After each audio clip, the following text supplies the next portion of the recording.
किसी की भी कमरे में जाओ, आप कोई सामग्री रखी है, इच्छा के अनुसार सामग्री उठाना, देखना, रखना, ये तुम्हारा काम नहीं है। उससे पूछो कि ये वस्तु हम उठा सकते, रख सकते, देख सकते। बिना पूछे किसी की वस्तु को उठाना, है ना, उस पर नियत खराब करना, ये क्या है? ये पाप कर्म का उदय है। ये क्या है? ये क्या है? ये पाप कर्म का उदय कहलाता है। तो इसलिए बिना पूछे किसी की वस्तु नहीं उठाना। मंदिर की जिन वाणी हो, मुनिराज इसका श्रावक भी चोरी पाप का त्याग करें कि हम किसी प्रकार से चोरी नहीं करेंगे, है ना, किसी प्रकार से किसी की वस्तु नहीं उठाएंगे। अगर हमने भूतकाल में चोरी की है, वस्तुएं उठाई हैं, तो मैं उसका पश्चाताप करता हूँ, उसकी मैं निंदा करता हूँ। और भगवान आने वाले समय में हम ऐसा दोष, ऐसा पाप, ऐसा कर्म मैं नहीं करूँगा। तो ऐसा वो संकल्पबद्ध होता है। अंजन भी निरंजन बन गया। क्या? अंजन भी निरंजन बन गया। इसलिए शास्त्रों में कहा गया कि पापी से नहीं, पाप से घृणा करो। पापी से नहीं, पाप से घृणा करो। उसने अंजन ने नमोकार महामंत्र को श्रद्धा के साथ जपा और श्रद्धा के साथ जिंदगी भर उसने चोरी की, लेकिन एक बार श्रद्धा से नमोकार मंत्र जपने से, है ना, उसके लिए विद्या सिद्ध हो गई। विद्या सिद्ध हो जाने के बाद संयम दान आदि किया और उसने अपने कर्मों का नाश करके अपनी आत्मा के लिए, है ना, बिल्कुल कर्म रूपी कालिमा से रहित होकर के मोक्ष के लिए प्राप्त कर लिया। ऐसा कोई पाप नहीं है जो मेरे द्वारा ना हुआ हो। बोलो, ऐसा कोई भी पाप नहीं है। बोलो, ऐसा कोई भी पाप नहीं है जो हमारे द्वारा ना हुआ हो। एक एक पाप के लिए, ध्यान से सुनना, एक एक पाप के लिए अनंतानंत वार किया है। कितने बार? जैसे अंजन चोर की कथा है ना, जैसे अंजन चोर की कथा है, वैसी मेरी भी कथा है। जैसे, बोलो, जैसे अंजन चोर की कथा है, वैसी मेरी भी एक कथा है। बताओ, बताओ कहाँ लिखी है? बताओ कहाँ लिखी है? अंजन चोर की कहाँ लिखी है? पूछो, अरे पूछो तो, अंजन चोर की कथा कहाँ लिखी? अंजन चोर की कथा कहाँ लिखी है? अंजन चोर की कथा कहाँ पर लिखी हुई है? पूछो। हे गुरुवर, अंजन चोर की कथा कहाँ लिखी? रत्नकांड श्रावकाचार में। किसमें लिखी है? और हमारी चोर कथा कहाँ लिखी है? स्त्री कथा कहाँ लिखी है? राज्य कथा कहाँ लिखी है? भोजन कथा कहाँ लिखी? पूछो। हमारी कथा चोरी तो की होगी, ये तो पक्का है, चोरी तो की होगी। किसी भाव की छोड़ो, इसी भाव में भी की होगी, छोटी मोटी की होगी। लेकिन चोरी का मतलब मैं इल्जाम नहीं लगा रहा आपके ऊपर कि आप कहीं बाजार में डाका डालने गए, कि आपने किसी का ताला तोड़ा, कि आपने कोई, लेकिन अगर आपने अपने हस्बैंड से छुप करके भी कोई काम किया है तो वो भी क्या है? हाँ, अब तो बोलो। अगर कोई काम आपने अपने हस्बैंड से छुपके किया, बच्चे से छुपके किया, और आदमी ने अपने पत्नी से छुप करके कोई काम किया, तो वो भी क्या है? चोरी है। किसी को पता ना चल जाए, फटाफट खा लो, ये भी क्या है? चोरी है ना। पीछे रख दो चोरी किसी को, तो ये भी क्या, एक प्रकार की क्या है? चोरी है। बड़ी चोरी नहीं की होगी। चोरी हमारी कथा काय में लिखी? बोलो, पूछो। हमारी कथा अंजन चोर की तो बता दी, रत्नकांड श्रावकाचार में लिखी हुई है, पर हमारी चोरी की कथा कहाँ लिखी है? मैं बता रहा, आपकी कथा जो है, आपकी चोरी की कथा का आपकी चोरी का कथन करने वाला जो उपदेश था, वो काल दोष के कारण से नष्ट हो गया है। वो क्या हो गया है? आपके चोरी की कथन करने वाली जो कथा थी, वो काल दोष के कारण से क्या हो गई है? नष्ट हो गई है। वो कथा हमारे पास में उपलब्ध नहीं। अगर उपलब्ध होगी तो मैं आपको प्रूफ दे देता। कैसे नष्ट हो गई है? आपके चोरी की कथा करने वाली कथा कैसे नष्ट हो गई है? जैसे नदी के किनारे पर लगा हुआ वृक्ष बरसात की बाढ़ से नष्ट हो जाता है, उसी प्रकार से तुम्हारे द्वारा तुम्हारी जो कथा है वो कथा भी काल दोष के कारण से क्या हो गई। लेकिन है जरूर कोई ना कोई कथा में हम भी प्रसिद्ध हुए होंगे। हिंसा में धनश्री महिला प्रसिद्धि को प्राप्त हुई, किसमें? हिंसा में धनश्री। झूठ बोलने में सत्य घोष। कौन? झूठ बोलने में सत्य घोष। चोरी करने में एक तापसी, कुशील सेवन करने में एक है ना जो पुलिस वाला प्रसिद्धि के लिए प्राप्त हुआ। परिग्रह में जो है लोभदत्त नाम का सेठ, लोभदत्त नाम का सेठ प्रसिद्धि के लिए प्राप्त हुआ है। स्पर्शन इंद्री आदि जो है इन सब में प्रसिद्ध जीव हुए हैं। स्पर्शन इंद्री में नागदत्ता, घ्राण इंद्री में गंधर्व मित्र, कर्णेंद्री में गंधर्व दत्ता और चक्षु इंद्री में सुदृष्टिवेग नाम का चोर प्रसिद्धि के लिए प्राप्त हुआ है। हम भी किसी ना किसी में प्रसिद्ध तो हुए ही होंगे, पर वो कथा हमारी उपलब्ध नहीं है, पर वो यहां डिलीट हुई है, पर केवल ज्ञान में सेव है। वो क्या? यहां डिलीट हुई है। जो हमारी कथा है वो कहां है? बोलो। हमारी कथा जो यहां डिलीट हुई है, लेकिन केवल ज्ञान में क्या है? सेव है। अगर आप जाओ और विदेश क्षेत्र में स्वामी जी से पूछो तो आपकी कथा सुना देंगे। आपने कहां, कब, किस समय, कौन से गांव में कहां कैसी चोरी की थी, वो सब स्पष्ट हो जाएगा। और आपने जो चोरी की थी तो आपको दृष्टि में आएगी, और आपको दृष्टि में आएगी 2010 में हमने एक छोटी सी गलती तो हो गई थी, पर वो करना नहीं चाहते थे, लेकिन वो क्या है, अज्ञान अवस्था में ऐसा हो गया। अज्ञान अवस्था में हुआ हो चाहे ज्ञान अवस्था में हुआ हो, लेकिन हुआ तो है ही। हिंसा तो की ही है, झूठ तो बोला ही है, चोरी की है, कुशील सेवन किया है, परिग्रह का संग्रह किया ही है। कोई व्यक्ति एक एक पाप को अनंतानंत बार किया। कितने बार? एक एक पाप के लिए अनंतानंत बार। इसीलिए तो हम स्वीकार करते भगवान के सामने दर्शनम देव। आगे की लाइन क्या है वो ध्यान नहीं आ रहा मुझे, क्या है, थोड़ा भूल जाता हूं, मेमोरी थोड़ी कमजोर हो गई। हाँ बताइए, यहाँ क्या है? दर्शनम देव। आगे की लाइन क्या है? दर्शनम देव देवस्य दर्शनम पुण्य नाशनम। अच्छा, अरे यही तो गड़बड़ हो जाता बहुत बार। ये क्या है कि गलती हो जाती है, ज्ञान कम है, क्षयोपशमहीन है, मंद बुद्धि वाला हूं, छदमस्त हूं, तो भैया गलती हो जाती है। नहीं ना, क्या है? दर्शनम देव। बोलो, दर्शनम देव देवस्य दर्शनम पुण्य। अच्छा हाँ, दर्शनम पाप नाशनम, यानी हे भगवान आपके दर्शन करने से। हाँ, और एक और बोलते हो माथे पर लगाते, क्या लगाते हो याद ही नहीं आ रहा, क्या लगाते माथे पर वो? हाँ, गंधोदक। आप लोगों का स्वाध्याय बहुत जबरदस्त है, गहरा स्वाध्याय है। मैं तो सोच रहा ऐसा स्वाध्याय मेरा भी हो। आप जैसी बुद्धि मुझे प्राप्त हो, पर आप लोगों जैसी बुद्धि मेरी कभी ना हो। हाँ, तो क्या है, क्या लेते हैं? गंधोदक। तो क्या बोलते हैं? निर्मलम। वो आगे वाली लाइन मुझे ध्यान नहीं आ रही, आधा 50-50। हाँ, निर्मलम निर्मलीकरणम पवित्रम। हाँ, पवित्रम पाप।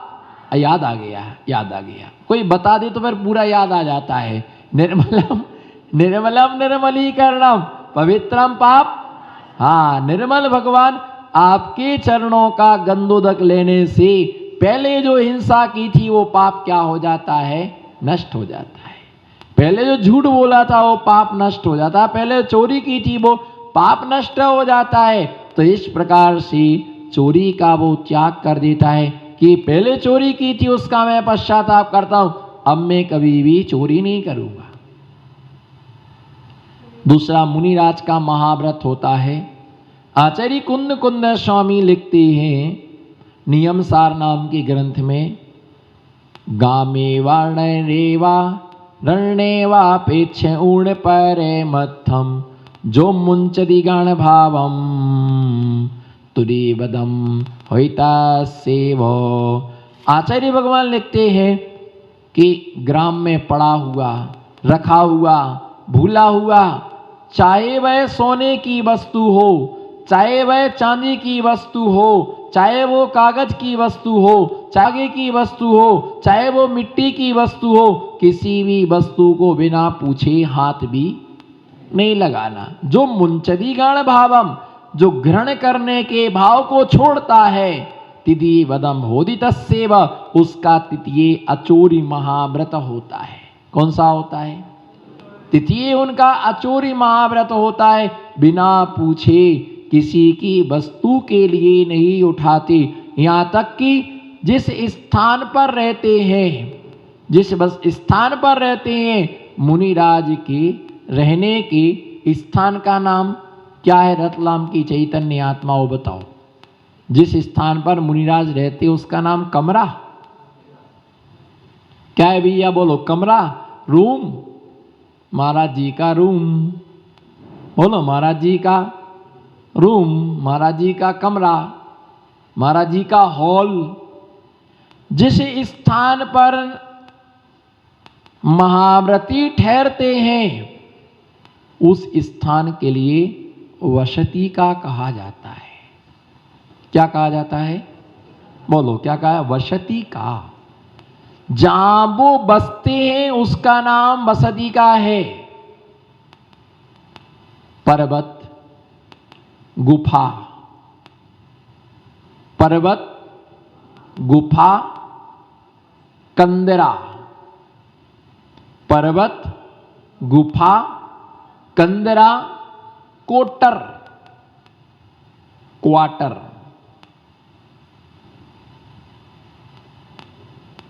चार आगम के शब्द हैं, एक आगम से बाहर है। चार आगम के शब्द हैं। पर्वत के ऊपर भूमि में जो उठा हुआ स्थान है उसका नाम क्या है? पर्वत। भूमि में जो उठा हुआ स्थान है उसका नाम पर्वत है। पर्वत के अंदर जो पोला स्थान है उसका नाम गुफा। उसका नाम क्या है? भूमि पर जो उठा हुआ स्थान है उसका नाम पर्वत। पर्वत में जो पोला स्थान है, पर्वत में जो पोला स्थान है, उस पोले स्थान का नाम क्या है? उसके लिए गुफा कहा जाता है। और उसके साथ कंदरा का मतलब होता है कि बिजली गिरने से जो चट्टान थी और चट्टान में जो दरार आ गई है और जो बिल्कुल लंबा लंबा गली के समान पोला स्थान होता है उसका नाम क्या है? उसका नाम कंदरा। जिसमें एक पत्थर से पीठ लगी होती है और दूसरे पत्थर से पेट लगा होता है, उसका नाम होता है कंदरा। उसमें बिच्छू रहते हैं, उसमें सर्प रहते हैं, उसमें अनेक प्रकार के जीव जंतु रहते हैं। ऐसे स्थानों में महामुनिराज कंदरा में निवास करते हैं। उसके अलावा कोटर का मतलब होता है कि जो स्थान वृक्ष होता है, बहुत बड़ा वृक्ष होता है और उसके अंदर जो पोल आ जाती है, अंदर से खोखला हो जाता है, मुनिराज उसमें बैठ करके ध्यान साधना करते हैं, उसका नाम होता है कोटर होता है। लेकिन अभी जहां मुनिराज निवास करते हैं उसका नाम होता है वसति का। उसका नाम क्या होता है? वसति का। तुम बोलते क्वार्टर और साधु रहते क्वार्टर में। किस में रहते हैं? तुम क्वार्टर में रहते हो। सरकारी क्वार्टर क्या है? सरकारी क्वार्टर। और ये साहजिक कोटर अपने आप जो बनी है ऐसे उस कोटर में रहते, अथवा अभी वसति गांव में मुनिराजों का निवास होता है। और यदि उस मुनिराजों के सबके पीछे कमंडल, चटाई, पाटा, पुस्तक, उनके जितने भी संयम के उपकरण और धर्म के उनके जितने भी उपकरण होते हैं, वो सारे के सारे उपकरण उनके सबके क्या होते? स्वतंत्र होते हैं। क्या होते हैं? सबके स्वतंत्र उपकरण होते हैं। अपना अपना पेन होता है, अपनी बुक होती है, अपना आसन चटाई होती है, अपना अपना पीछी कमंडल होता है। ऐसा नहीं है कि पीछी सबकी अलग हो और कमंडल क्या हो? कमंडल एक हो और रख दिया एक जगह, कॉमन स्थान पर रख दिया, जिसको जाना हो इसको लेते जाना।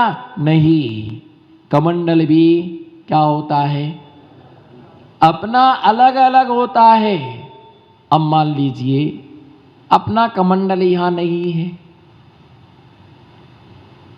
अपना कमंडल यहां नहीं है, और मान लीजिए दीर्घ शंका या लघु शंका जाना है इमरजेंसी में, क्या बिल्कुल तत्काल जाना ही है, मल के लिए रोक नहीं सकते, छेड़ नहीं सकते, लेकिन कमंडल उपलब्ध नहीं है। जो लेके आया वो नीचे रख गया, आपने नहीं संभाला, उसके लिए नीचे रख गया। अब कमंडल चाहिए है तो क्या करेंगी, क्या करेंगी, दूसरे साधु का कमंडल रखा हुआ है, क्या करेंगी जी, उठा के लेकर के चले गए, लेकर के चले गए।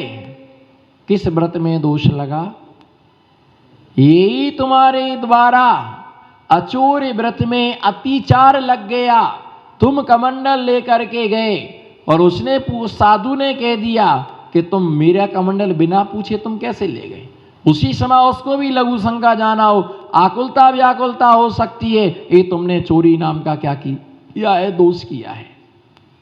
उस कमंडल में से पानी खाली कर लिया बिना पूछे, क्या, जिसका कमंडल था उससे बिना पूछे कमंडल का पानी ले लिया। ये भी चोरी में, अचोरी महाव्रत में क्या लगा, बोलो जोर से बोलो, अचोरी महाव्रत में क्या लगा, दोष लगा।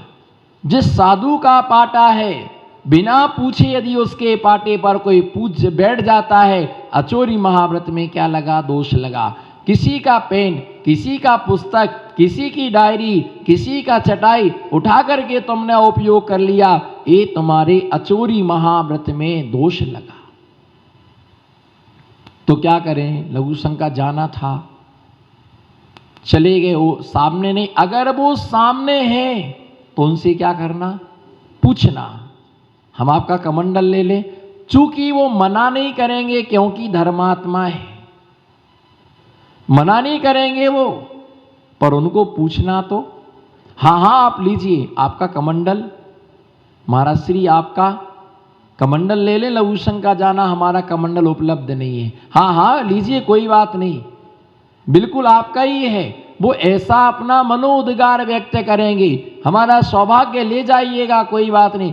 और यदि उनसे नहीं पूछ पाए और यूज कर लिया है तो बाद में आकर के उनको बताओ हमने आपका कमंडल ले लिया था, इसमें से कमंडल में से पानी लिया हमने, आपको बताओ उसमें दोष नहीं लगेगा, है ना। उनको बता दिया कि हमने आपके कमंडल का पानी लिया, आपकी चिटाई का उपयोग किया, आपकी पुस्तक का हमने, मतलब बिना पूछे तुम किसी की वस्तु का उपयोग, क्योंकि उस कमंडल का स्वामी, जो जिसका कमंडल है वो ही उसके क्या है, स्वामी है। कौन है, जिसका कमंडल है वो उसके स्वामी है, तो उनसे पूछना, उनसे स्वीकृति लेना आवश्यक है। उनके पाटे पर भी नहीं बैठ सकते, उनकी चटाई पर भी हम बिना पूछे उनकी चटाई पर नहीं बैठ सकते,